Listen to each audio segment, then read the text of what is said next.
दोस्तों, क्या आपने कभी सोचा है कि हमारी जिंदगी को असल में कौन चला रहा है? हम सब सोचते हैं कि हम अपनी जिंदगी के मालिक हैं। हम जो चाहते हैं वो करते हैं।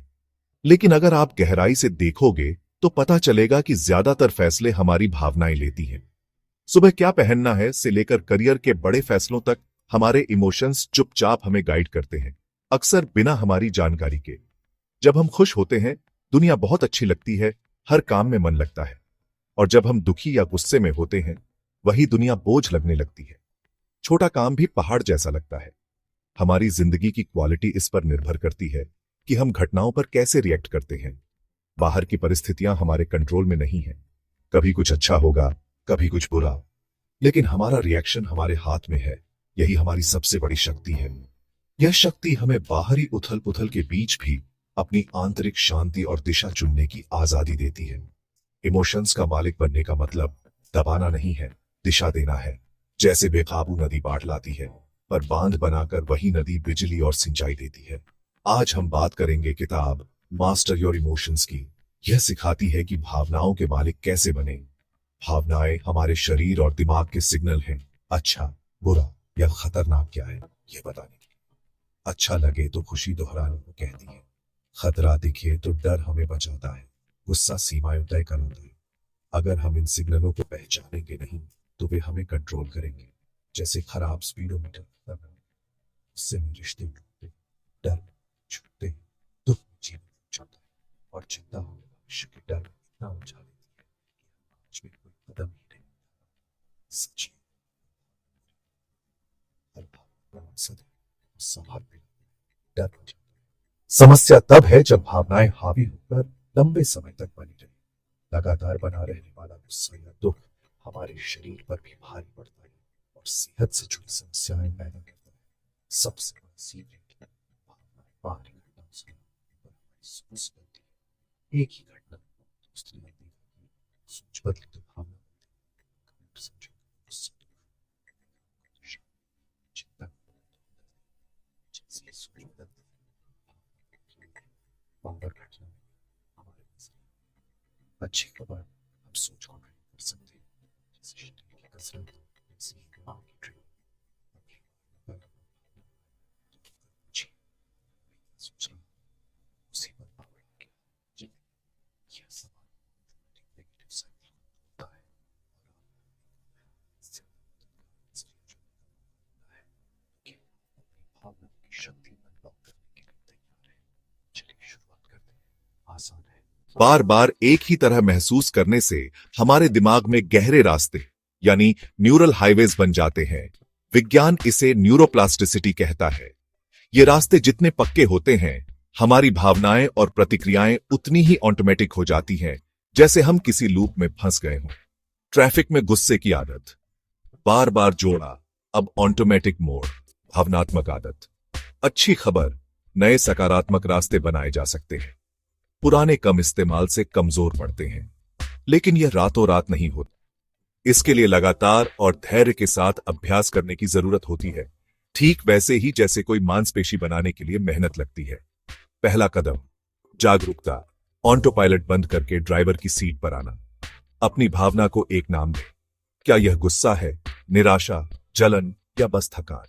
जब आप भावना को नाम देते हैं तो आप उसे अपने से अलग कर देते हैं। ऐसा करते ही आप उस पर हावी होने लगते हैं, ना कि वो आप पर। उदाहरण, बॉस ने आलोचना की, ऑटो पायलट में घर जाकर भड़ास। जागरूकता में रुककर पहचाने, मुझे अपमानित महसूस हो रहा है। ये पहचान रिएक्शन और रिस्पॉन्स के बीच के छोटे गैप में ले आती है। यही आपकी शक्ति है। जिस भावना से लड़ते हैं वह और उभरती है। सही तरीका, स्वीकृति।